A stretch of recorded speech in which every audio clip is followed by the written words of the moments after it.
I am your host today. My name is Venky Shankar, and I am the Brierley Endowed Professor of Marketing and Academic Director at the Brierley Institute of Customer Engagement, Cox School of Business at Southern Methodist University. I'm also a Rethink Retail top influencer and the chair of Advisory Council at MASB, stands for Marketing Accountability Standards Board. And joining me today are four esteemed panelists, experts in retail, and starting with Girish Dhaneshwar. Girish is a vice president consulting at Cognizant, where he leads the consulting practice for consumer, retail, and manufacturing business for the Americas. In a career spanning almost 30 years, he has held several key leadership roles in the industry on the consulting side across North America, the Middle East, and Asia. Girish joined Cognizant in 2008 and has led several large transformational programs for some of the world's largest companies. The next panelist we have here is Phil Berry. He's a global industry advisor for the retail and consumer goods industry vertical at Icertis for 3 years. Phil is responsible for leading the go-to-market strategy for and providing guidance to existing and potential customers on customer intelligence. Phil has spent the last 25 years in the retail industry and has worked in roles ranging from category management, product management, business development, global sourcing, and consulting. The next panelist is Steve. Steve Norris is Logic Brokers Vice President of Digital Commerce. He's as a VP, he leads a team of solutions engineers who support sales and customer success teams by providing both strong technical acumen and ever-evolving e-commerce, retail, and supply chain industry knowledge. And finally, the last expert we have here is Anand Narayanan, who's a senior director of product with 20 plus years of product management and leadership experience at Microsoft, Google, and Expedia. He's presently with Microsoft Cloud for Retail, where his team helps retailers and leading ISVs leverage AI and advanced analytics to drive growth and realize positive business outcomes. Gentlemen, welcome to this live webinar. I'm going to start by asking a question about the retail landscape. Today, we'll focus on real-time insights. Let's start with Steve. What do you think has changed about the retail world today that has necessitated so much investment in digital transformation and technologies and the need for real-time insights? Steve. I think there's really kind of three things that have impacted the way the retail world exists today. And I think a lot of that's changed over the last year. I think the first thing being that customer expectations around value and convenience are at an all-time high, while customer loyalty and attention seems to change based on which way the wind is blowing. I think secondarily, there's still considerable challenges in the labor market for in-store employees. So retailers are still trying to figure out how to do even more with less. And I think that third kind of key point that we'll talk a little bit about today is really there's just been an incredible amount of technology advancements in areas like AI and real-time analytics that allow retailers to take action, whether that's optimizing inventory, quickly expanding assortment, personalizing in-store experiences, and improving the overall customer experience regardless of the sales channels. I think those have been really kind of the three main drivers and the three things that have changed really over the last 1 year to 2 years. Thank you, Steve. That's an excellent summary. And one way for us to visualize these changes also is in terms of two sides of the business. One is the customer-facing side or the demand side of business, and the other is the cost side or the operational side of business. And we could talk about the importance of these real-time insights and how technologies and solutions have kept up with that. And to talk more about that, let me also ask Girish to chip in here. Can you tell us something about the customer side? What are the new changes that you have seen in the last 2 to 5 years? Sure. Thanks, Venky. And, I kind of agree with some of the broader trends that Steve mentioned, right? And how they really translate into what's happened with the customer. If you really think about it, three things amongst a host of other things that have happened. One is omnichannel was already redefining the consumer habits, but the pandemic kind of accelerated that in a way that nobody had imagined, right? And it morphed quite differently than what we had originally anticipated. The second is there's been a rise of consumer activism, whether it is social issues, whether it is political issues. There's just a very, very different consumer that we are dealing with, particularly in the last few years. And then last thing is, I think, again, to Steve's point, the ubiquitous nature of technology, where it's there in every aspect of the consumer's life, has driven us into what I call like the experience economy, right? But I think fundamentally, across all of these, right, the one common sort of currency running across all this is the deep infiltration, at times bordering on dangerous, but the deep infiltration and disproportionate impact of social media on the consumer psyche. I think social media controlled narratives are having a huge impact on how consumers are thinking. We have almost become what I call hypersensitive people who react with extreme hypersensitivity to every stimulus that is provided online. That's two important additions you brought. One is the consumer activism and the social media hyper involvement. Anand or Phil, what do you think are some of your surprises, and how do you think this is moving us toward a different age? I can start, and Phil, happy for you to chime in too. Pleased to be here. Thanks, Venky. So surprises. So I think it's fair to say that everyone's been amazed by the speed at which AI technologies have advanced this past year. GPT v4 Turbo and LLM based co-pilots, I think it's fair to say that these were not even words in the popular lexicon as recently as a year ago. And retailers sense that if they don't leverage these new technologies, their competitors will. And also, interestingly, I think they also see that to truly drive positive business outcomes with these technologies, they have to invest in mining and making sense of their in store data. I think you brought a very important picture of the mining of the in-store data. Phil, I know that you do a lot of work in this regard. How can you see your retailers leveraging the big data, especially the in-store data that Anand has brought to the forefront? Yeah. First, thank you for having me, and jumping into conversation about data.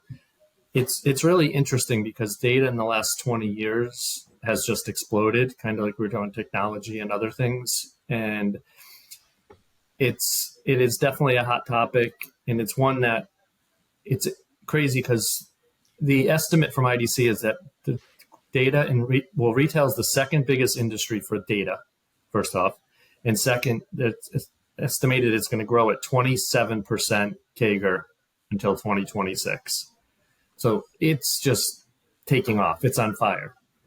However, the challenge with that is it's overwhelming for a lot of people because there is so much data. So trying to figure out what's right, and kind of like if you went into a store and you usually have 3 options and you walk in and there's 50 options, you start stressing over, did I pick the right one? Did I use the right one? Even though you've been picked the same thing every single day for the rest, for the last 30 years of your life, because of all those options, it's causing a lot of stress. And I think that's something that's really right now retailers are facing the challenge of having to be confident in the data they use, stick with it, and go. Because, example is a few years ago, I was supporting a major retailer with category reviews. And we would sit with meetings all day long with the consumer goods companies that come in, provide their information. And literally at the end of the day, you would have 4 different stories for 4 different suppliers for the same category. And it was because there was so much data, each one could tell in a different way. And I'll never forget one of the days at the end, I asked one of the category managers how they were going to decide what to do because it was so extreme. They literally said, this is what I'm doing. And they took the presentations and they put them in the recycle bin and said, I'm just going with what I have. So fantastic. It's going to be interesting to see how retailers handle it going forward. Yeah, you brought to the forefront the proliferation of data, particularly the different forms of data, metric data, the unstructured data, which is already been spoken in terms of the social media data and the textual data. And then Anand mentioned a lot about the AI solutions, the co-pilots, and so on. With this explosion in data, wouldn't retailers be kind of paralyzed as to how much more data they should be analyzing? And there must be some data solutions. Particularly, we talked about in-store optimization, real-time monitoring, and not only in-store but also omni-channel. How to integrate that? Girish, Steve, can you talk to us a little bit about how that retailers can approach these issues? So when you think about really what all is happening with technology, one is the plethora of technologies out there. From an in-store monitoring perspective, we are looking at a number of different technologies. There's IoT, there is beacons, there is RFID. There's just so much happening in the industry, right?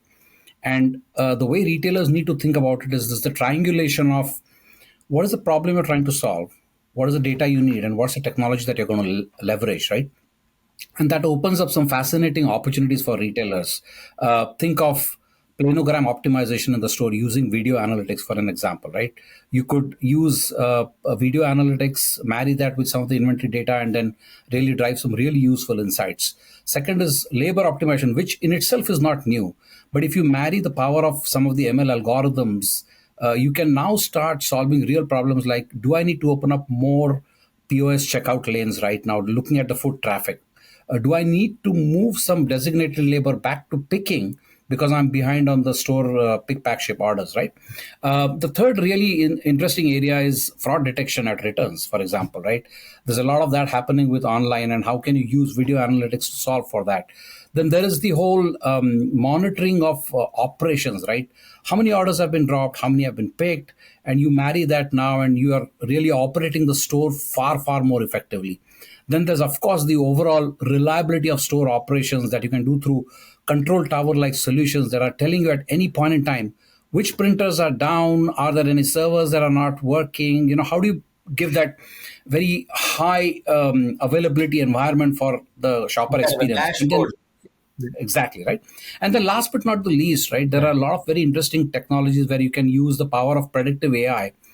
For example, to predict equipment failure. Is my cooler going down? Can I avoid some food wastage? We've seen very interesting use cases with that, right? So I think all in all, there's just so much happening inside the store from a real-time monitoring and in-store optimization that is just, we are living in fascinating times.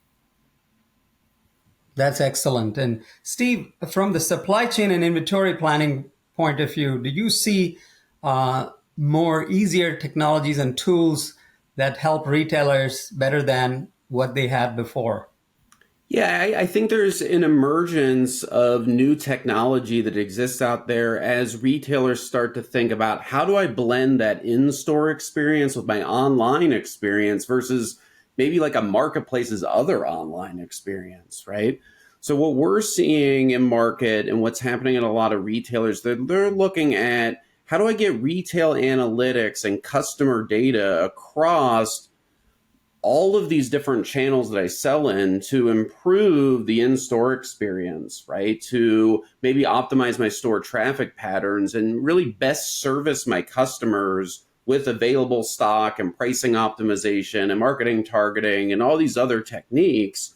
I think what's interesting, and Anand hit on it a little bit earlier, is all this data tends to be here, there, and everywhere in a lot of organizations. And some of it's structured, some of it's not structured. Using AI, using large language models to put that data together can help retailers really transform their organizations in order to be able to do things like make smarter purchasing decisions and stocking decisions, smarter merchandising decisions, smarter pricing and placement decisions.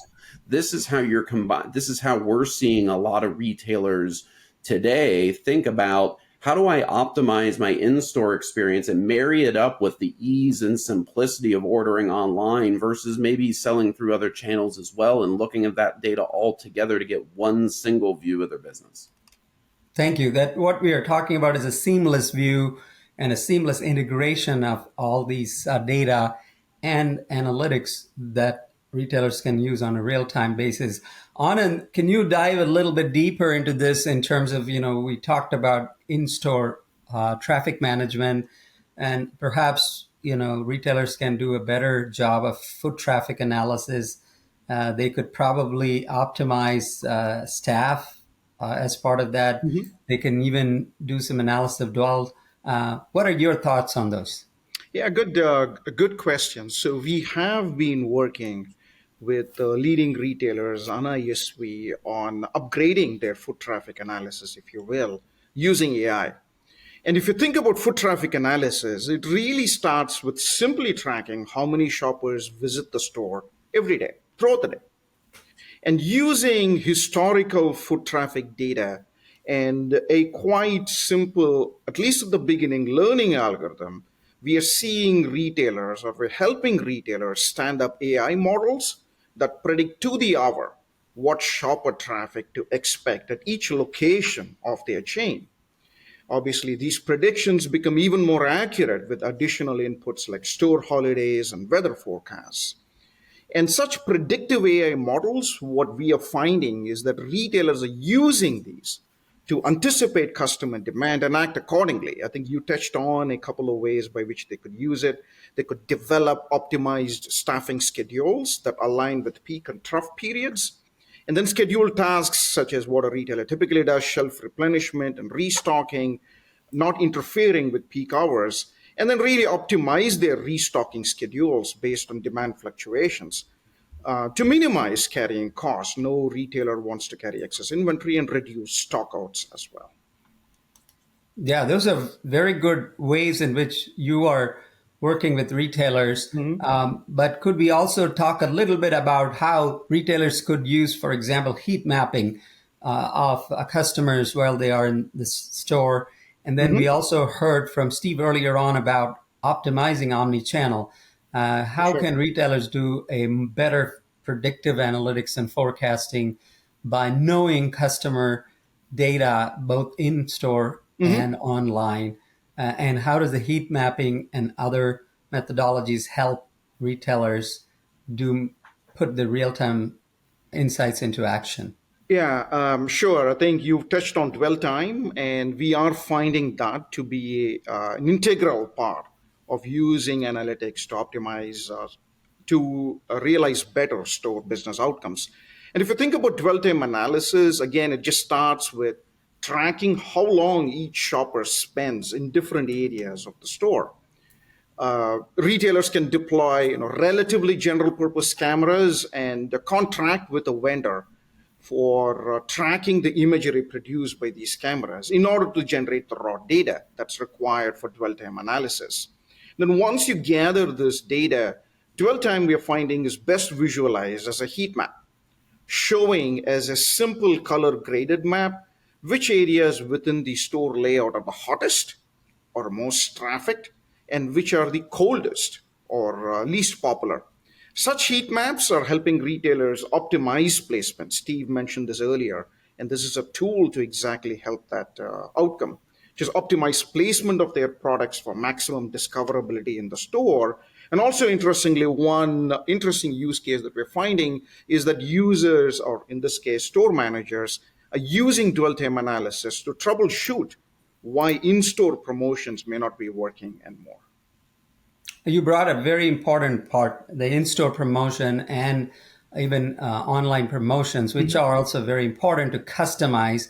And with the advancements in machine learning and data sciences and the visual tracking of different types of data, Phil, you may be able to talk a little bit about the digital storefront of tomorrow and their ability to offer these kind of customized promotions. What do you see as the trends right now, and where do you think this is going? So I think everybody's who's in retail is definitely familiar with or hearing the words retail media networks. And I think that's going to continue to be a hot topic in sense of, I mean, it's only been a little more than 10 years and it's already grown to the estimated spend of 45 billion in 2023. But what I think is going to transition over the next few years is retailers are going to be investing more in in-store retail media versus just omni-channel. And for example, I mean, in 2023, Walmart announced that they're planning to do more ads on that. They have 170,000 in-store screens in their stores today. So and other retailers are adding screens every day to expand. And what that allows is it really allows your consumer goods companies to do proximity marketing. So basically, they can leverage geolocation technology and have ads specific to a certain customer as they're walking down an aisle, or sometimes when they're walking into the store, they could have, if there's digital screens right outside the store, they can be doing so almost like subliminal ads in terms of targeting a customer and getting them to think about their product as they're entering the store. I think the one challenge with this for retailers is going to be how connected are their stores, how much they invest in this technology, and also if it's personalized, is it going to be something that customers might feel a little creepy about or just plain annoyed with, that they know that they're walking down an aisle and somebody knows exactly where they are and what they're looking at buying. So I think, but I do see the in-store piece for retail media networks really becoming a big deal in the next few years. And especially now that with COVID being past, 4 or 5 years, that helped with the original launch of retail media networks. But now most people are back in the stores, and the majority of the sales are driven by in-store purchases. So, thank you, Phil, for bringing so eloquently what is happening on the retail media side. But sticking with these personalized insights that offering promotions, we also, my own research on mobility using basically driving mobile apps and driving patterns. So it extends beyond the store itself. So retailers can now customize promotions, even people as they are driving by within the store vicinity, and then attract them with coupons and offers so that they will drive in for the occasional trip that they had not planned for. And then we also know that the COVID accentuated the buy online, pick up in store, or BOPIS habits more. And so all these are leading to more opportunities for retailers, so to speak. And so far, we've been talking about all these exciting new developments and the technologies. Let's now turn our attention to talk about some of the solutions that can be used readily by retailers for both in-store management by their associates and also for better customer demand management. Are there any tools that you could see that retailers could be using that could empower, for example, the store associates to do things better so that they can see the low-hanging fruits of all these developments rather than get worried about very significant big investments? Perhaps, Steve, you have some insights on some of these, or anybody else could jump in as well. So Venky, I can think of one use case that we've seen very powerful, and it goes back to a little bit of what Anand was talking around dwell time. Right, there's one aspect of how Anand described dwell time can be used, but another way is where a customer walks up and he picks up an item. We look at two things: what we call consideration and interaction. How is the customer interacting with that? How long does he hold? What is he reading? So what's the consideration intent to buy? And if you realize, for example, that he's hovering there for a long time, you could now trigger an alert to a store associate to say, go help the customer in this aisle, right? So that's kind of now helping your store associates understand where they need to be in what part of the store, right? So there are various ways to use those kind of insights, but I thought that was an interesting one based on what Anand said. Can we enhance this with other views on how in-store associates could help? Yeah, Steve? I think some of the things that we're seeing amongst the retailers that we help is improving accessibility to stock, and stock availability is critical to making sure that you make the sale as an in-store associate. And if it's not available because it's not in your store, being able to offer another opportunity for them to buy something that's the same or similar, or maybe have it shipped to them out of another location, right? There's a lot of technology that organizations are putting in place today where they're using some of the commerce platforms and some of the point of sale capabilities to be able to offer customers products that exist not just in the store, but maybe you're at a supplier location or still in the distribution center or another store location nearby. I think just like a recent shopping experience I had really highlighted this. I walked into a department store that was near me. I was looking for a blazer for a meeting that I had 2 days from that day. And I was like, I can't wear the same blazer I wore last week to this meeting. I walked in, looked at the blazers, found one that I really loved. Bad news, it wasn't available in my size, right? Store associate came right out. They had a tablet device in their hand. They said, hey, guess what? We do have this available in your size. It is in our New York City location. I'll order that for you right now. I can have that overnighted to you, and it'll be there before your meeting. Does that work for you? And I was like, yeah, absolutely. So that is the power of having real-time visibility into things like stock availability that can yield real results in the terms of customer satisfaction, because all 100% go back there. Again, that was a great experience, right? But Wonderful. Also increased revenue and increased store traffic as well. So I think all of these things around real-time analytics are helping improve some of those key metrics that retailers are measuring themselves on. That's an excellent example, personal, coming from you. It makes it even more powerful. You mentioned the visibility, trackability, availability, and orderability, which are all the benefits of having the seamless interactions of the information and technology.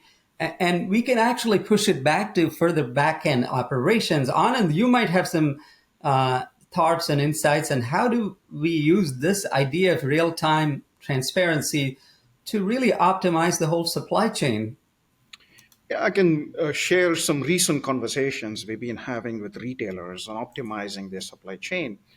Over the past year, what we've discovered, this is something that retailers are increasingly telling us, is they have loads of unstructured data, user reviews, ratings of different products on their website, competitors, users on competitor sites providing the same data, social media data, which people on the panel alluded to earlier. And they would love to understand this unstructured data better. And on our side, we see, or rather what they're sensing, is that AI can help here. And we've been working with them to see how tools like Azure OpenAI Service can analyze this unstructured data for the benefit of retailers and really generate early demand sensing signals from their unstructured data that they can then feed into their demand planning and supply chain systems. That's an excellent example, Anand, because my own research with the doctoral student we are currently doing, we're basically taking review data. We are also taking product images data and combining them with ratings that they provide in Amazon For or sure. any And I just want to platform. quickly add there that that's where we are seeing emergent technologies like Azure OpenAI Service, which itself draws into GPT-v4 Turbo capabilities to analyze these images and generate the kind of signals that you were alluding to. Exactly. And I think that's a very powerful way of helping. And we were able to, even in our research, come up with a forecasting tool too. So I guess you're all on the doing the right things in the right direction. If you want to move this needle a little bit further, let's talk about how does all these technologies and real-time insights help retailers enhance customer experience overall. So are there any things that from a customer experience standpoint that we're learning today that we can really move the needle much higher thanks to all these technologies and methodologies? And can anybody wants to share their experience on this? Sorry, thank you. Happy to jump in for a little bit here. So I would say a couple of the big things from a customer experience is to where both Steve and Anand were going. is supply chain. So if you're the customer and you walk in the store and you have a promotion, you're all excited to buy a product and it's not there, you're now disappointed. So it's even worse than if you're not even promoting in some regards. So I think that's a big deal, because that customer satisfaction of being able to have inventory as needed, when needed, really helps with customer satisfaction and keeps them going to your store versus them walking out and going to another store. And I think a little different, but similar in terms of from a customer perspective. If you think about another kind of technology that's been around for, I don't know, at least 5-10 years, especially in your larger retailers, if the ability for the in-store inventory. So you're able to know when I walk in the store as a customer and I'm looking for a product, I just can go on my phone, tells me what aisle it is and even what bay it's in or what section of the store. And that's really nice for that customer, because it allows them to be not having to search an entire 40, 50, 70,000 square foot store to find a few items. And it also helps the store associates, because it's one less support that they need to provide to the customer, in terms of the customer's walking around for 5 minutes and then finally says, okay, I need help. Well, if you walk in the store and you can just put it in, look where it is, okay, great, and go get it. That's definitely will drive customer satisfaction and help the store associates, because it's one less task for them to manage. So I think that's really connected. This inventory is both for the customer and the store associate in terms of satisfaction. That's a nice example of customer experience enhancement. Are there anyone else with other thoughts and use cases here?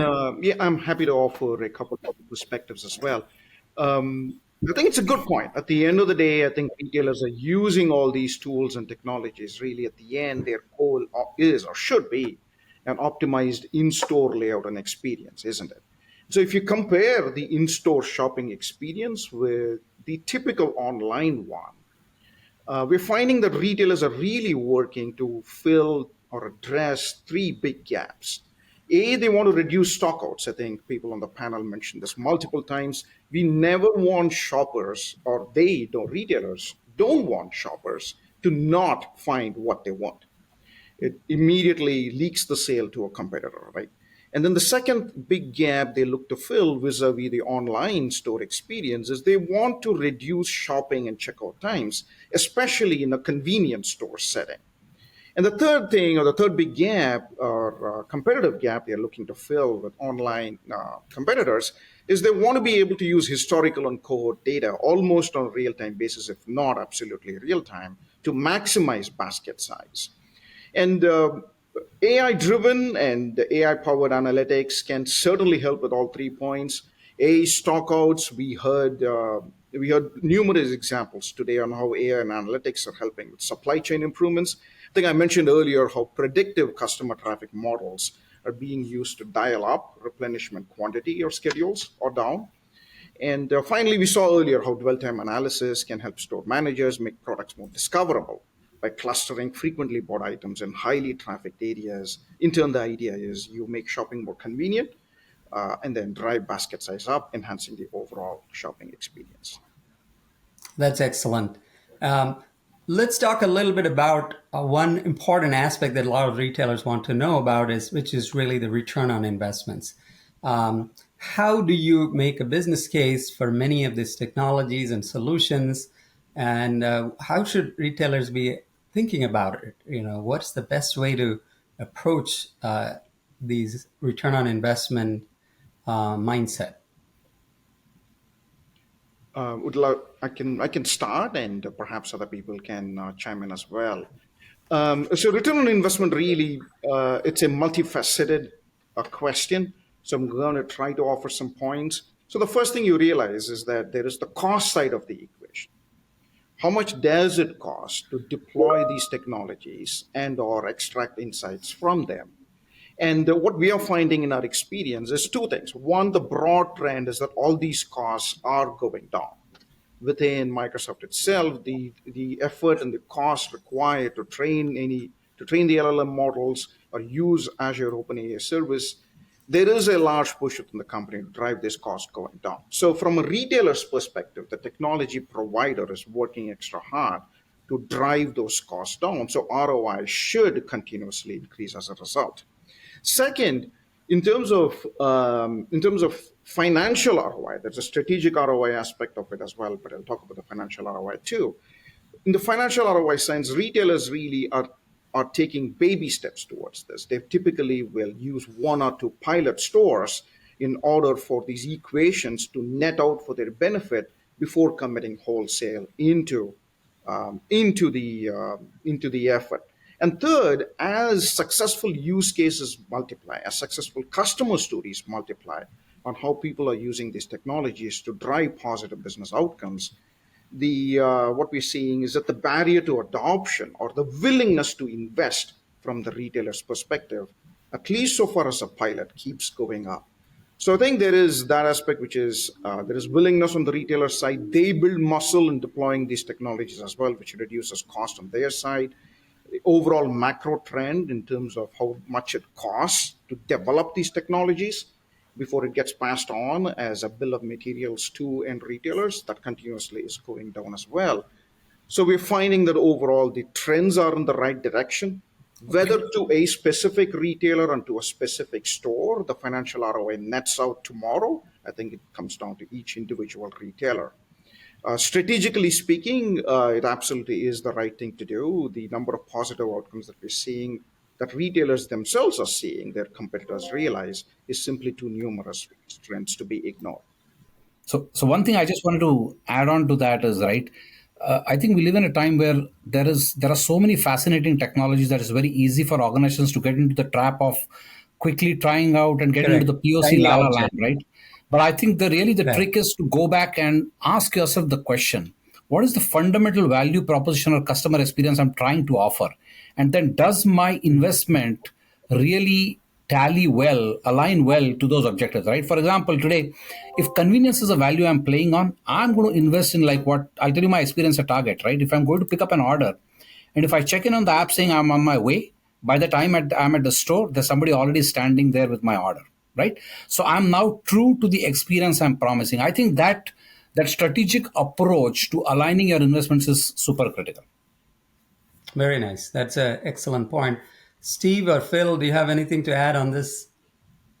But I think this kind of leads into what I was thinking for kind of wrapping up in terms of conversation for me is it's one of these that also the retailer has to be ready to take on the Right. technology, because there are some retailers that are very strong with it and it's a major focus. And then there are other retailers that might be saying, oh, I have to do this because the competition's doing it.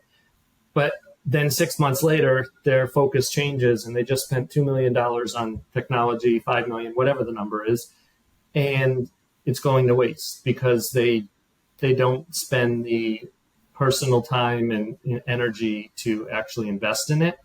And Gotcha. I think that's key for retailers is how does it fit to their strategy? How does it support their strategy? And are they willing to take the time and invest in it versus saying in 6 months, it's not what we want it to be, we're going to move on. Well, nothing's Excellent. going to be that perfect that quick. So you need to kind of take some time to truly do it right.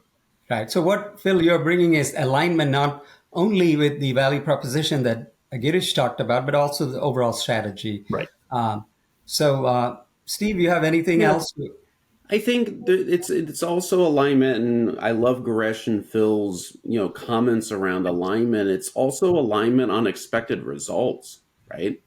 Like if I'm going to put technology in place again, I don't want to be in a million different POCs trying to do a million things. I want to find what makes my business as a retailer differentiated from my competitors, and then I want to figure out how do I go really hard in doubling down on that differentiation, because there's a lot of sameness out there, right? But there has to be alignment too on the expected results. If you're going to line this up on cost, that's one thing, right? And there are some retailers that definitely need to align a lot of optimization around cost. Then there are other people on the other side where the alignment is really about does this increase the number of customers that I have? Does this increase my customer lifetime value, right? Is this a cost play for me, or is this a revenue generating play for me? And how does this technology, support the differentiation of my business in that? Excellent. So all of you, if I were to summarize, that's excellent answers to the ROI question, starting with, Anand mentioning about trying pilots and then figuring out how this might pay off. And then Girish talked about aligning with the value proposition. Phil talked about aligning with the strategy. Now you're talking about aligning with expected results. All of it points out to the fact that, you might have developments, advancements in technology, but it goes back to your roots of your strategy. And that's a good point for us to really get to the conclusions. So what would be your concluding thoughts? And if each of you could take about a few seconds on this issue so that our audience will walk away with some key insights. So let's start with you, Phil, first. I think the key takeaway for me gets back to that, and that ROI piece and the value of it is it's not just looking at cost. It's not just looking at results. It's looking at cost, results, and the environment all together, which is tricky to do because a lot of these technology purchases are driven by RFPs and bids and different groups, and the group that's running the bid might not be the group that's using the product, which might not be the group that's ultimately affected. So it's really one of these where to do it right, you have to look across multiple parts of the organization to say, why am I doing this?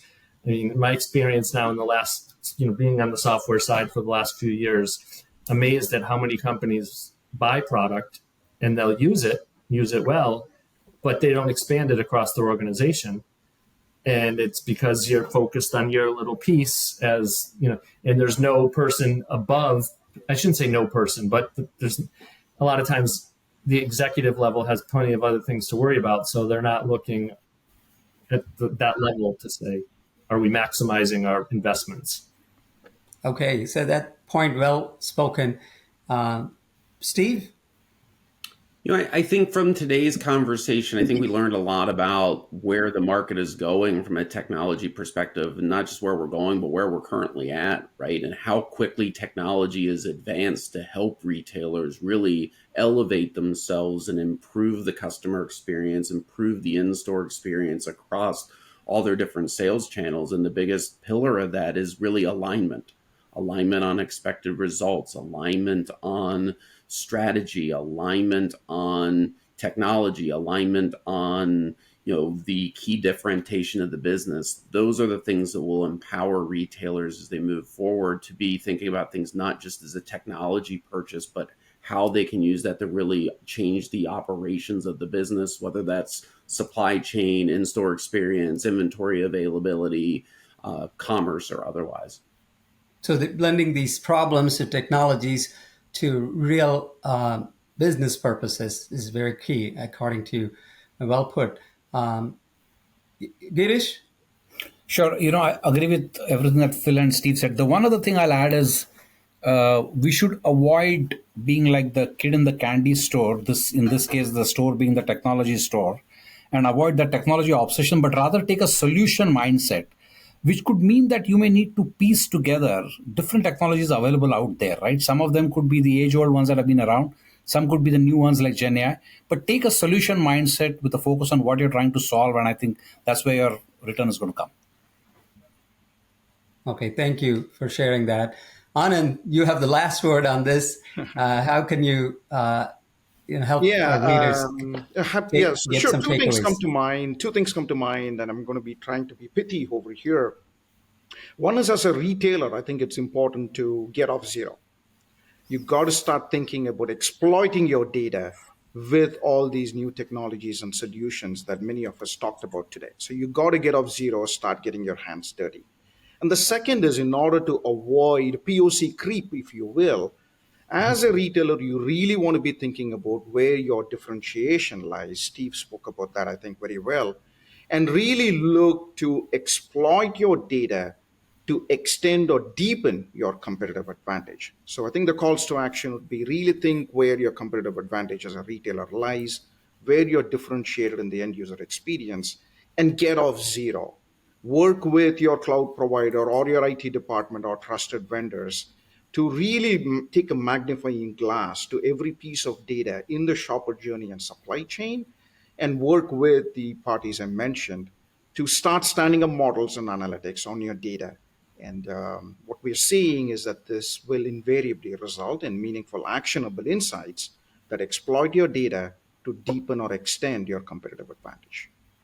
Thank you. I Very just well want put, Anand.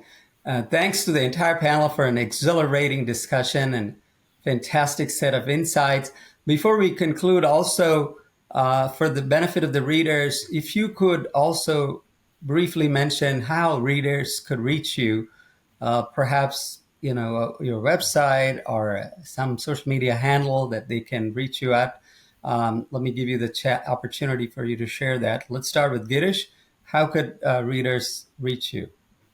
So, I think my email will be shared as part of this. I can be reached through email. You can go to our company website, cognizant.com, and, put in an inquiry and it'll get to me. So, absolutely. Thank you, Girish. Steve? Yeah, absolutely. My email will be shared. I think you'll see that here in the display. But you also can visit our website at www.logicbroker.com. And feel free to connect with me on LinkedIn. You'll find me on there as Steve Norris. It should be a guy that looks very similar to this. That too, actually. Thank you. Phil? yes. So besides the email, which will be shared with everybody, for me, the Icertis is www.icertis.com. So you can go on there and you'll have plenty of information. And also you can find me on LinkedIn and it says Philip Berry. So thank you for the time today. Thank you. Anand, finally. I think exactly the same as my co-panelists today mentioned. Email is a great way to reach me, and certainly on LinkedIn as well. Encourage whoever is interested to find me on LinkedIn and send me a note. Fantastic. Thank you all, gentlemen, again.